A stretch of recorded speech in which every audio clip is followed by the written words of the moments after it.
Hallo Wölfe, hallo Zwerge, hallo YouTube, ein neues Video, neues Glück in alter Frische. Und zwar, Leute, es ist mal wieder soweit. Ein What's Next Video seitens Plarium, seitens Raid Shadow Legends wurde gerade veröffentlicht, obwohl ich weiß nicht, ob ihr es schon seht. Die Content Creator sehen es auf jeden Fall schon. Ich habe es gerade mir schon so ein bisschen überflogen. Und ich dachte mir, wir schauen uns das auf jeden Fall wie immer zusammen an. Ich sage euch meine Meinung dazu, was cool ist, was uncool sein könnte, wenn was uncool ist. Aber das werden wir gleich sehen. Wir schnacken nicht lange rum, würde ich sagen. Wir starten direkt. Ich habe euch natürlich deutsche Untertitel eingeblendet. Ich hoffe, ich sitze nicht davor. Und ja, gucken wir mal. Hello, everyone. Welcome to another episode of What's Next in Raid. While we may not have anything quite as big as Live Arena this time around, we've still got some pretty sweet features to show off. Let's get this show on the road. Firstly, as promised, the opportunity to ascend your accessories just like artifacts is coming soon. The core mechanics of Ascension will be the same, except you'll need a different resource called Extract instead of Oil. In a nutshell, accessories of any rarity that are at least rank 4 and level 12 can be ascending using extracts. That unlocks a single bonus stat that increases with each new Ascension level, complementing your bling with a lovely little stat boost for the champion wearing that accessory. That's pretty much it. But where do we get these magical extracts? Okay, also ihr seht schon, wir werden unsere Schmuckstücke ascenden können. Jetzt stellt sich mir die Frage, ich habe es gerade nicht mitgecheckt, oder vielleicht hat es jemand von euch gecheckt, ich habe es nicht gesehen, ob wir nur den Flat-Wert haben oder ob wir den Ring auch mit Prozente erwischen können. Das steht leider, aber ich habe es nicht kapiert, weil hier oben sehen wir, ist ein Ring mit Def. Es wäre mal interessant zu wissen, ob hier auch Def Prozent sein könnte. Wahrscheinlich nicht. That's pretty much it. Dann ist es schon relativ schwach, muss ich sagen. Also 80 Defense dazu, But where do we get these könnte magical ein bisschen wenig extracts? sein. El Name the Sand Devil now has a partner in crime. The Phantom Shogun's Grove is where you'll find these extracts. But like every other dungeon, there's someone there to stop you. Akumori, the Phantom Shogun. He won't just let you take his stuff and run. Also Coming Design straight können out sie, of oder? Shadowkin and Sylvan horror stories. This badass undead daimo has a few choice words for would-be thieves. He comes fully armed with a new debuff and some unique mechanics that will force you to improvise and adapt on the fly. We'll release a separate feature guide video that will explain the strategy for this fight in greater detail. But here Also man muss ja sagen, wirklich designtechnisch haben sie schon einiges drauf. Finde ich mega geil, die Optik. Zumindest in dem Video sieht es geil aus. Wie der Boss dann aussehen wird, werden wir gleich sehen. Die gehen jetzt nicht konkret drauf ein, was der wann macht, wie, wo, was. Sie zeigen noch ein bisschen gleich einen Überblick über die Grundmechaniken. Ich könnte mir vorstellen, dass er sehr, sehr schwer wird. Und ob das dann das rechtfertigt, ob man Schmuckstücke dann farmen sollte, wegen einem paar Flatstat mehr, lassen wir uns mal überraschen. Here are a few appetizers. First up, Akumori has a shiny new toy, a new debuff called Enfeeble. Any champions under this debuff can only deal weak hits. Ouch. And the more weak hits Akumori receives, the higher. Okay, es kommt also ein neuer Debuff ins Spiel, den der Boss macht. Wie der dann auf Deutsch heißen wird, müssen wir abwarten. Aber wenn ihr den drauf habt, kann euer Champion keine kritischen Treffer mehr landen. Das heißt nur noch Weak Hits. Das heißt, ihr könnt auch noch keine Debuffs setzen. Da kommt dann natürlich wieder Champions in die Verlosung. Eventuell, ist jetzt nur eine Vermutung, die auch Debuff landen können ohne kritischen Treffer. Kantra zum Beispiel. Ist jetzt aber nur eine reine Vermutung. Higher his special shade Abwarten. counter goes. Double ouch. As you have probably guessed, that's bad. Very bad, in fact. It increases Akumori's critical rate and critical damage, makes him immune to a bunch of effects, and sets him up to deliver devastating single-target nukes that ignore protective buffs. That's without mentioning the fact that once the shade counter is almost full, Akumori begins to ignore 100% of your champion's def as well. Triple ouch! This fearsome Phantom Shogun also has a block passive skills debuff on one of his skills. Fun, or maybe not so fun fact, this is the first boss in Raid that's able to place block passive skills. Don't underestimate it. Losing those sweet passive skills at a critical. Also der Boss wird auch die passiven Fähigkeiten eurer Helden deaktivieren, ähnlich wie das Ramantu zum Beispiel macht. Ja, dadurch haben wir keine AOE-Damage Reduce von Duchess zum Beispiel jetzt, aber so wie ich das verstanden habe, greift er sowieso nur Single-Target an. Insofern Bleibt abzuwarten, bleibt abzuwarten. Das sind auch Moment is beschützte going to Buffs, hurt. It's Debuffs, not all pain insofern. and suffering, though. Remember that shade counter? Well, awakened champions can lower that counter with their skills, so make sure to bring a few along for the fight. There's more. Oh, und da stößt mir schon wieder die Milch ein, wenn ich das lese. Auch hier werden natürlich wieder, genau wie in den Hard Mode Dungeons, Helden von Vorteil sein, die ihr erweckt habt. Das heißt, die einen höheren Bonus haben, 1 Stern, 2 Sterne bis 6 Sterne, werden hier besser sein. Plarium. More good news too. Akumori Good is one of the news. few Nein. bosses who doesn't have multiple AoE attacks. So champions that can use taunt can distract the big guy from the squishier members of your team. And, as always, cleansers and champions who can block debuffs are going to be a must, especially to keep that nasty new and feeble debuff off your team. But that's enough about the Phantom Shogun's Grove. Keep an eye out for our feature preview in the future, and we'll take you on a proper deep dive. For now, Ja, also so der erste Überblick. Wahrscheinlich werden wir wirklich Cleanser brauchen oder einen mit Verhöhen. Haben sie ja gerade selber gesagt. Verhöhen-Buff könnte dadurch eine wirkliche Rolle spielen. Es müsste Roark sein bei den Waldwächtern zum Beispiel.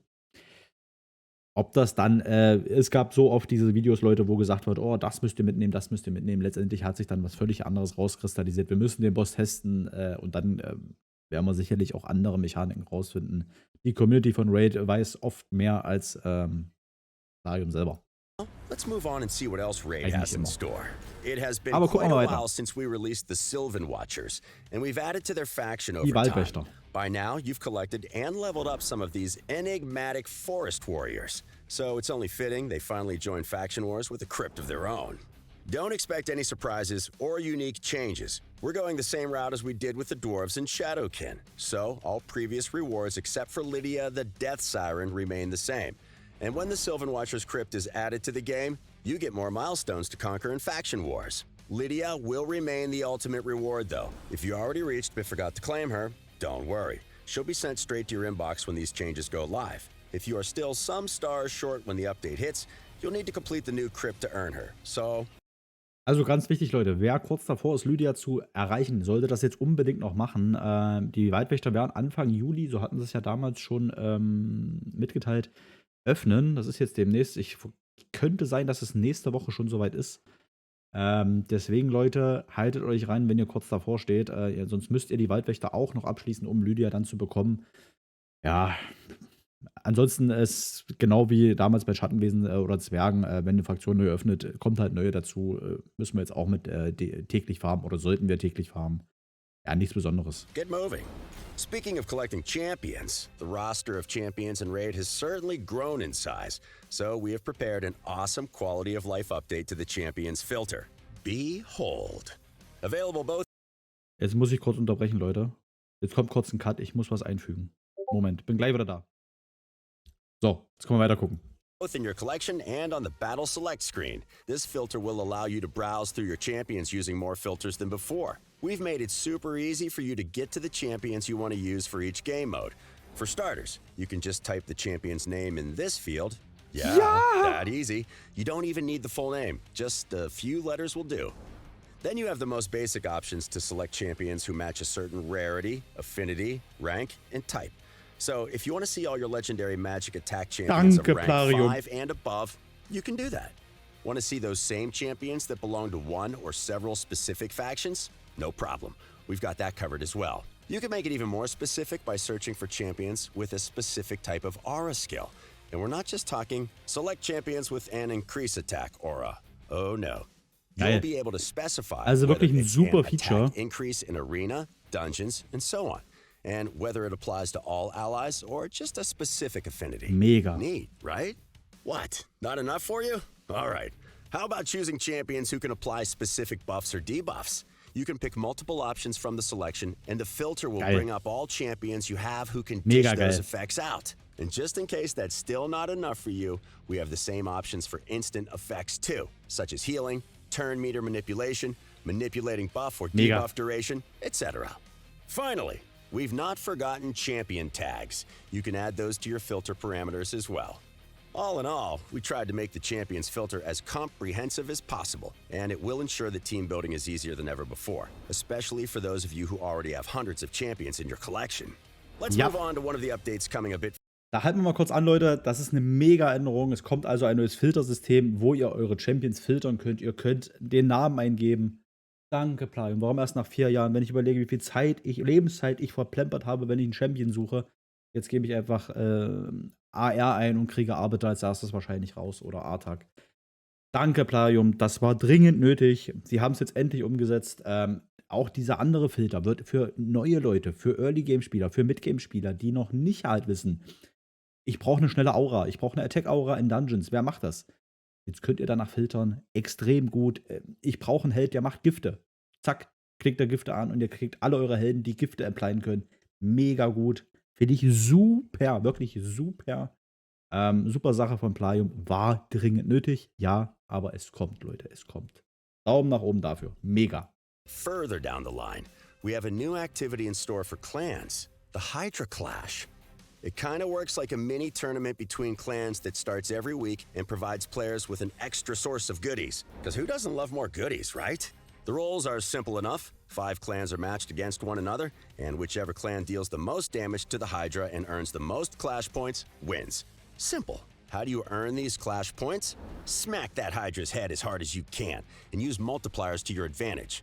These multipliers appear on the first battle for each difficulty, with the multiplier increasing as the difficulty ratchets up. Of course, no one will get to be sneaky and reap the rewards of their clan's hard work unless they participate.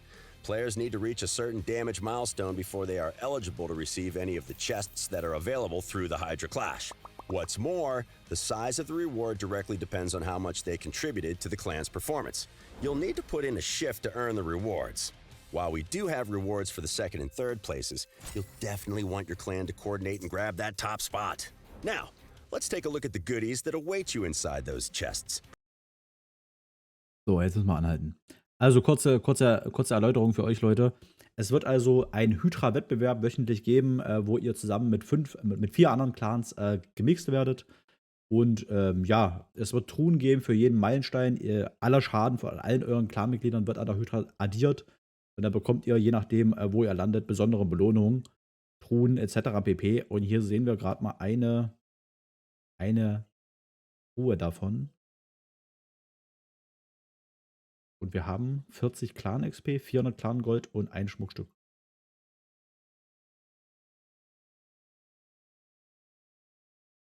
Kommt da noch was? Weiß ich nicht. Das Problem, was ich habe, das ist jetzt aber Meckern auf hohem Niveau. Ich bin mittlerweile in einem Clan und ich denke, es geht vielen so, die, wenn ihr den Schaden erreicht habt bei der Hydra-Kiste, den ihr machen müsst, auf schwer 20 Millionen, dann breche ich den Key ab. Das kann ich jetzt in Zukunft dann wahrscheinlich nicht mehr machen, weil mein Clan einfach auf den Schaden angewiesen ist. Das heißt natürlich mit Umkehrschluss, es kostet wieder mehr Zeit. Ja, das ist natürlich, das betrifft nicht jeden, gerade die Early-Game- und Mid-Game-Spieler, die müssen jeden Kampf maximal rausholen, um den Clan dann zu pushen. Aber es gibt etliche Clans da draußen, Leute, die haben das Luxusproblem und können den Kampf nach der erreichten Anzahl, die man braucht für die Höhetruhe, abbrechen. Und das wird jetzt in Zukunft nicht mehr der Fall sein. Das heißt, wieder mehr Zeit in Raid für sowas. Ernsthaft, Plarium? Ernsthaft? Also da müssen wir abwarten, wie die Belohnungen sind. Es geht jetzt gleich im Video noch ein bisschen darüber, aber gerade jetzt, wenn ich das da drüben sehe, dafür mache ich in der Woche keine 3 Stunden mehr Hydra. Abwarten. Aber wie gesagt, ist jetzt nur Spekulation.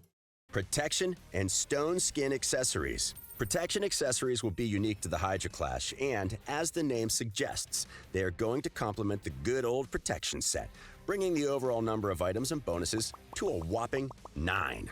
But first things first, we're going to adjust the balance for this set a little. Namely, we're increasing the chances of buff protection when you have 4 and 6 pieces equipped to 25% and 50% respectively. On top of that, you can get 20 more points of resistance, 8% more speed, and increase your chances of protecting buffs the wearer casts to 75% with the full set. Not only Also ihr seht, Leute, es wird Steinhaut und Schutz, gibt es ja jetzt bis jetzt also nur als Artefakte, wird es jetzt auch als Schmuckstücke geben in diesen Kisten als Belohnung.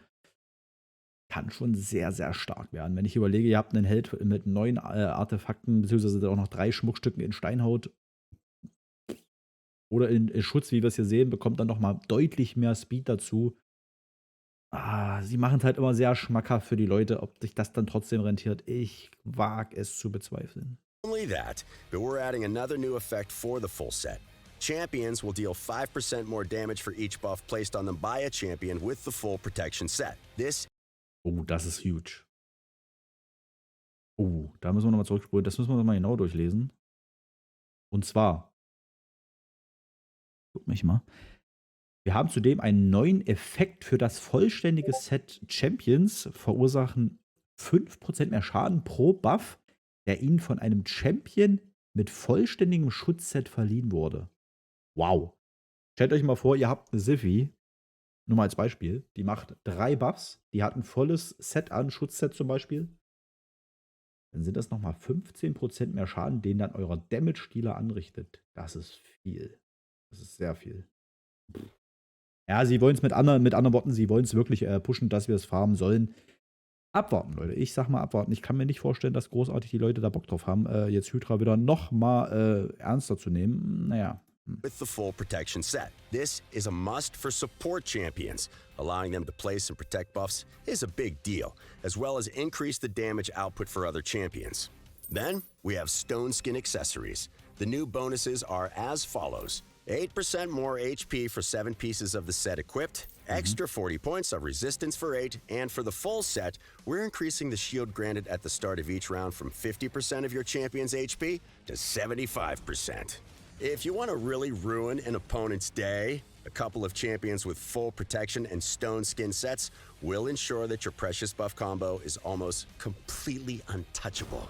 We're coming to the end of the video, so we'll wrap up with our traditional parade of upcoming champions. The Gallon Pack's getting some sweet new legendaries, Hier sehen wir noch ein including paar a neue fiery Leggies, die ins Spiel Salamander kommen sollen. Warrior, a vicious and ferocious Orc, and a terrifying Ogren Chieftain. Der sieht Outside gut of aus, the ne? Gallon Ogren. Pack, there's plenty more coming. Aber die Farbe zeigt mir schon, was das für eine Farbe sein wird. Insofern irrelevant für uns. Is Also stocked für mich. full of awesome champions on the horizon. So keep your eyes peeled on our social media for their arrival in game. And that's everything we have to show you this time around. Thanks for joining us, and we hope you're excited about these upcoming additions to the game.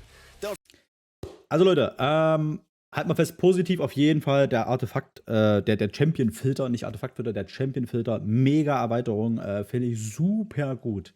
Das andere bleibt in meinen Augen deutlich abzuwarten. Wie gesagt, es ist wieder mehr Zeitinvest, den wir haben müssen. Es kostet jetzt schon alles viel zu viel Zeit und Plaio macht halt immer neuen Content, der nochmal mehr Zeit in Anspruch nimmt.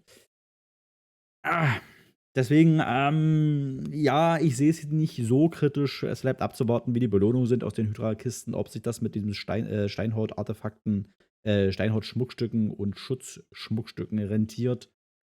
Mal gucken, wie die Clans reagieren, ob die da wirklich so großartigen Bock drauf haben. Ich habe da meine Zweifel. Aber Leute, eure Meinung ist gefragt. Haut's in die Kommentare, wie ihr das Video findet. Freut ihr euch drauf auf Hydra-Wettbewerbe, auf den neuen Filter etc. pp. Haut's in die Kommentare, können wir gerne drüber schnacken. Ich hoffe, ihr konntet was mitnehmen und seid gehypt. Ich weiß nicht, gehypt ist vielleicht übertrieben. Naja, egal. In dem Sinne, Leute, ich wünsche euch was. Vielen Dank fürs Reinschauen. Lasst ein Abo da, ein Like, wäre ein Träumchen. In dem Sinne, schönen Tag euch. Euer Easy.